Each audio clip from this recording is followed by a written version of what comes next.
श्रीमद भगवत गीतेजवळ तुमच्या प्रत्येक प्रश्नाचे उत्तर आहे। तुमची कोणतीही अडचण असो वा इच्छा असो, श्रीमद भगवत गीता तुमच्या प्रत्येक प्रश्नाचे उत्तर देईल, यात ती मात्र शंका नाही। तुमच्या मनाची समस्या असो किंवा धनाची, तुमच्या शरीराची असो की नातेवाईकांची, या सर्वांचे उत्तर म्हणजेच श्रीमद भगवत गीताच होय। मित्रांनो, आज आपण याच भगवद्गीतेमधील अनमोल विचार पाहणार आहोत, जे की आपले जीवन सुखी आणि आनंददायी बनविण्यासाठी खूप फायदेशीर ठरतील। तुम्हाला एवढेच करायचे आहे की या व्हिडिओला शेवटपर्यंत पाहायचं व ऐकायचं आहे, व्हिडिओ मध्येच सोडून द्यायचा नाही।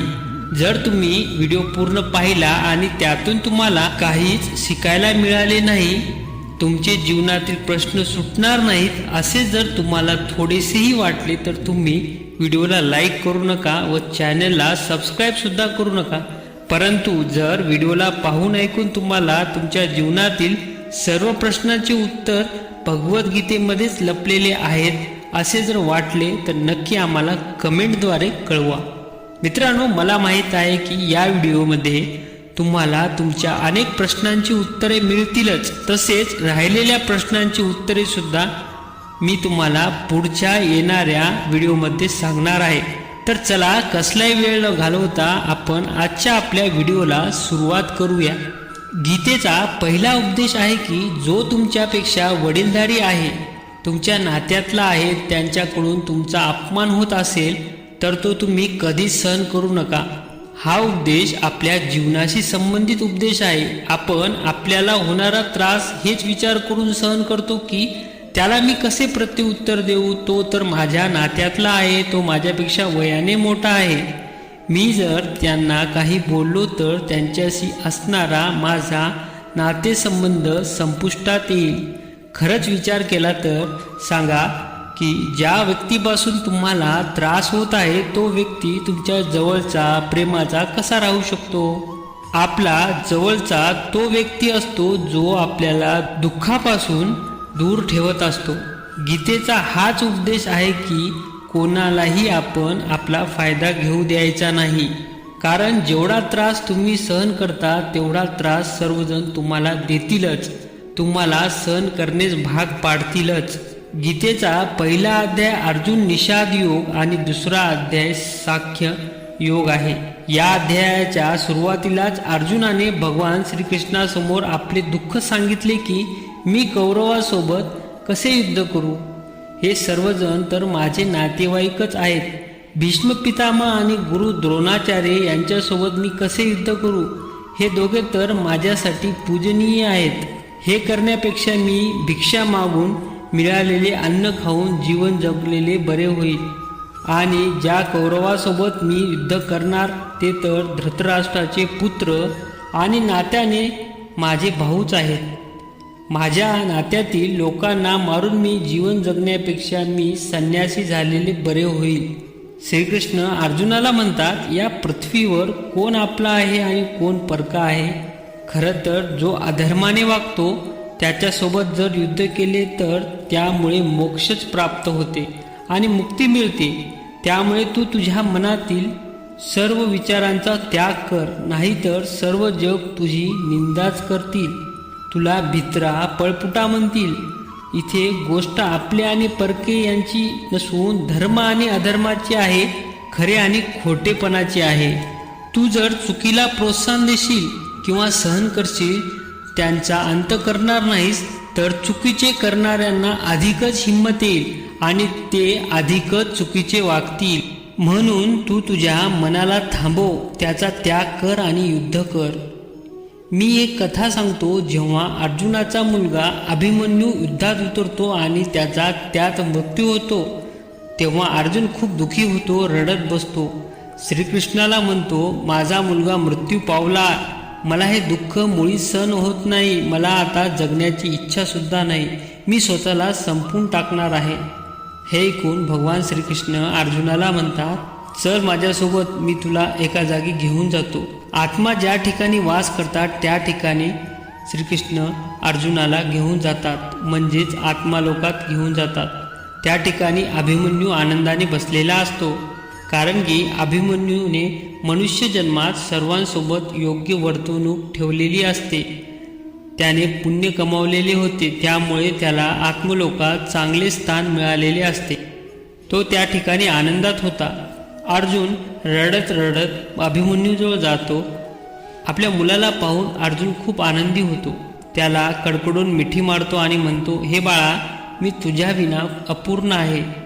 माझी जगण्याची सुद्धा मुळीच इच्छा नाही.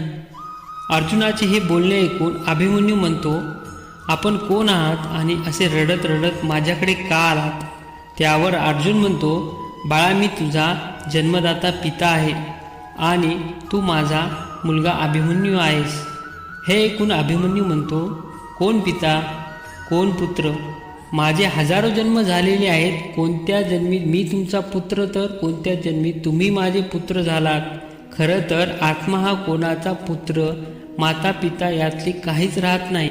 हे पाहून अर्जुनाला वाटते, माझा मुलगा मला ओळखत नाही. मी तर त्याच्या मोहापायी प्रेमासाठी स्वतःचा जीव संपवण्यास तयार झालो होतो. या परिस्थितीला पाहून अर्जुनाचा पुत्राबद्दलचा मोह कमी होतो. म्हणूनच आपण सर्वांनी गीतेच्या या उपदेशाला चांगले समजून घेतले पाहिजे की इथे कोणी कोणाचा आपले परके यातले काही नाही. जो वाईट समयी अडचणीच्या वेळी आपली सोबत करतो तोच खरा आपला आहे, बाकी सर्व परके आहेत. गीतेचा दुसरा उपदेश असा आहे की मृत्यूला घाबरणे हे मूर्खपणाचे लक्षण आहे. श्रीकृष्ण म्हणतात की हा संसार म्हणजे मृत्यूलोक आहे. ज्याचाही जन्म झाला त्याचा एक ना एक दिवस मृत्यू होणे अटळ आहे. ज्याची सुरुवात झाली त्याचा शेवटही होणार हे नक्की आहे. यामध्ये सामान्य माणूस काहीच बदल करू शकणार नाही.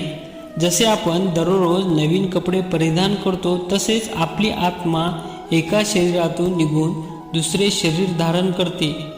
मृत्यू होणे म्हणजेच एका नवीन जीवनाची एक प्रकारे नव्याने सुरुवात होणेच होय. या जीवनाचा अंत कधीच होत नाही, चक्र सुरूच राहते. आत्मा कधीच मरत नसून तिला कोणीही मारू शकत नाही. परंतु मनुष्याला मृत्यूचे भय सर्वात जास्त वाटते. मृत्यूचे दुःख हे मनुष्याला सर्वात जास्त असते. चला आपण एका कथेच्या माध्यमातून समजून घेऊया. एका झाडावर पक्ष्याची जोडी राहत असे. ते एकमेकांसोबत खूप प्रामाणिकपणे राहत असत. त्यांनी एकमेकांना कधीच सोडून जाणार नाही अशी शपथ घेतलेली असते. एका दिवशी त्या ठिकाणी एक शिकारी येतो आणि तो झाडावरील मादी पक्ष्याला आपल्या धनुष्य बाणाने मारून टाकतो. हे दृश्य पाहताच नर पक्षी खूप रडतो. त्याला आपली सहकारिणी मृत्यू पावली याचे खूप दुःख होते. तो खूप विलाप करतो. तो म्हणतो, तुझ्या जागी माझा मृत्यू झाला असता तर बरे झाले असते, असे म्हणत म्हणत तो रडत असतो. तेवढ्यात शिकारी दुसरा बाण मारतो आणि त्यातच नर पक्ष्याचाही मृत्यू होतो.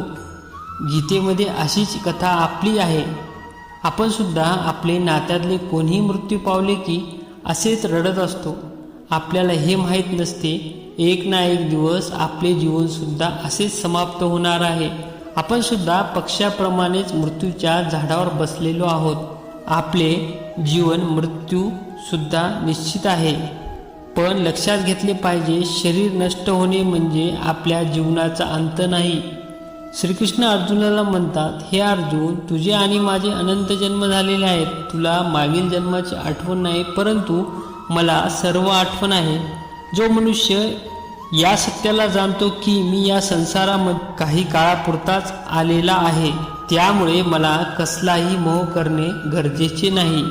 प्रत्येकाला एक ना एक दिवस येथील सर्व भांडणे, सुख, दुःख, चिंता यांना या पृथ्वीवरच सोडून जावे लागणार आहे. म्हणून कसली चिंता, मोह याचा विचार न करता मनुष्याने आनंदाने जगले पाहिजे. गीतेचा तिसरा उपदेश आहे की जे भूतकाळात घडले आहे त्याबाबत दुःख करू नका आणि जे भविष्यात घडणार आहे त्याबाबत काळजी कधीच करू नका. जेव्हा महाभारताचे युद्ध सुरू होणार असते तेव्हा अर्जुन श्रीकृष्णाला म्हणतो की जर हे युद्ध सुरू झाले तर करोडो सैन्य मारले जाईल. जे सैनिक आणि वीर योद्धे या युद्धात मारले जातील त्यांच्या मुलाबाळांचे काय होईल, विधवा स्त्रियांचे काय होईल, समाज पुढे कसा जाईल, अशा अनेक गोष्टी अर्जुन कृष्णाला विस्तारामध्ये विचारतो. यावर श्रीकृष्ण म्हणतात, हे अर्जुन, तू विद्वान ज्ञानी महापुरुषाप्रमाणे बोलत आहेस, पण तुला माहीत आहे का, जो खरंच विद्वान ज्ञानी आहे तो कधीच मृत्यू पावलेल्या लोकांचा, भूतकाळात घडलेल्या घटनांचा विचार तसेच चिंता करत नाही, दुःख तर मुळीच करत नाही. या युद्धाबद्दल सांगायचे झाले तर तुझ्या हातामध्ये काहीच नाही. तुझी इच्छा झाली तरी तू युद्ध थांबवू शकत नाहीस. जन्म आणि मृत्यू या गोष्टी निसर्गाच्या हातात आहेत, तसेच ज्याच्या त्याच्या कर्मावर आधारित आहेत. म्हणूनच विद्वान ज्ञानी लोक हे कोणाच्याही मृत्यूसमी रडत बसत नाहीत. विद्वान लोक भूतकाळातील गोष्टींचा विचार करून शोक करत नाहीत, तसेच येणाऱ्या भविष्यकाळाची चिंतासुद्धा करत नाहीत.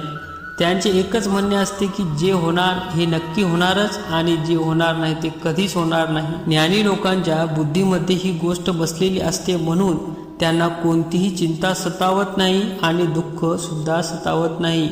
याच सर्व गोष्टी आपल्या दुःखाचे एकमेव कारण आहेत. गीतेमध्ये हेच सांगितले आहे की आपण गेलेला काळ बदलू शकत नाही, तसेच येणाऱ्या काळाला थांबवू शकत नाही. जे काही आपल्याला करायचे ते केवळ वर्तमान काळातच, कारण वर्तमानच आपल्या हातामध्ये असतो.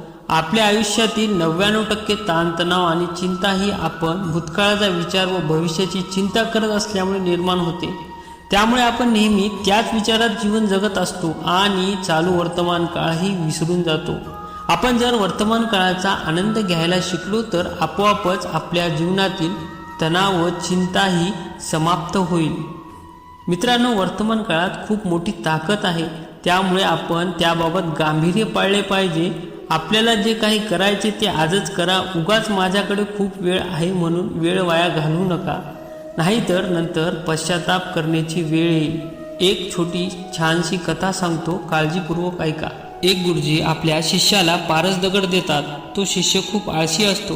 गुरुजी शिष्याला म्हणतात, हे शिष्या, तू या पारस दगडाचा लोखंडाला स्पर्श केला की लोखंडाचे सोन्यामध्ये रूपांतर होईल. तुला जेव्हा वेळ मिळेल तेव्हा तू याचा वापर कर. मी तुला हा पारस दगड 1 महिन्यासाठी देत आहे. महिना संपला की हा पारस दगड मी परत घेणार आहे. शिष्य आळशी असल्यामुळे त्याला कोणतेही काम वेळोवेळी करण्याची सवय नव्हती. एके दिवशी शिष्य बाजारात जातो. त्याला लोखंड खरेदी करायचे असते. तो 2 ते 3 दुकानावर जातो. लोखंडाचा भाव विचारतो. त्याला लोखंडाचा भाव खूप महाग वाटतो. तो विचार करतो की थोडे दिवस थांबूया, लोखंडाचा भाव कमी झाला की मगच खरेदी करूया. त्याच्या बुद्धीत विचार आला नाही की या लोखंडाच्या खरेदीनंतर त्याचे सोने होईल आणि अपेक्षेपेक्षा जास्त किमतीचा त्याचा फायदा होईल. त्याच्या आळशीपणामुळे त्याने कमी भावाचे कारण दाखवून वेळ काढला. त्याचे आजचे काम उद्यावर ढकलले. त्याच्या अशा वेळ काढूपणामुळे पूर्ण 1 महिना समाप्त होतो. पण त्याने लोखंड खरेदी केलेले नसते आणि सोनेसुद्धा तयार केलेले नसते. ठरल्याप्रमाणे गुरुजी पारस दगड परत घेण्यासाठी शिष्याजवळ येतात आणि त्याला विचारतात, मागील 1 महिन्यात तू किती सोने तयार केलेस? त्यावर शिष्य म्हणतो, गुरुजी, मी तर अजून सुरुवातही केली नाही. त्यावर गुरुजी म्हणतात, मी दिलेली वेळ समाप्त झाली. मला पारस दगड तू परत दे. त्यावर शिष्य म्हणतो, गुरुजी, थोडे दिवस अजून मला वेळ द्या. मी थोडेसे तरी सोनं बनवितो. गुरुजी म्हणतात, पूर्ण 1 महिना होता, तू याचा वापर केला नाहीस. आता वेळ निघून गेलेली आहे. असेच आहे आपले जीवनसुद्धा आणि ही वेळ म्हणजे पारस दगड आहे. आपण ठरवले तर वेळेच्या एका सेकंदापासून आपले जीवन सोन्यासारखे चमकवू शकतो. परंतु आपल्याला वाटते अजून खूप वेळ आहे आपल्याकडे. जीवन जगूया आपल्या मनासारखे, अशी वेळ कधीच येत नसते. ती वेळ आपल्याला स्वतः आणावी लागते, वर्तमानात जगावे लागते आणि जीवनाचा खरा आनंद घ्यावा लागतो. जीवनात सुख, दुःख, चिंता, विचार या गोष्टी सदैव येतच असतात. म्हणून आपल्याला यांचा विचार न करता आज आपले जीवन जगले पाहिजे, आनंदी राहिले पाहिजे. म्हणूनच गीता आपल्याला शिकवते की आपण वर्तमानात जगले पाहिजे. आज आणि आत्ताच मनासारखे मनसोक्त जगले पाहिजे. मित्रांनो, सदरचा जर व्हिडिओ आपल्याला आवडला असेल तर या व्हिडिओला लाईक करून आपल्या मित्रांपर्यंत नक्की पोहोचवा. तसेच या चॅनेलला आवर्जून सबस्क्राईब करा.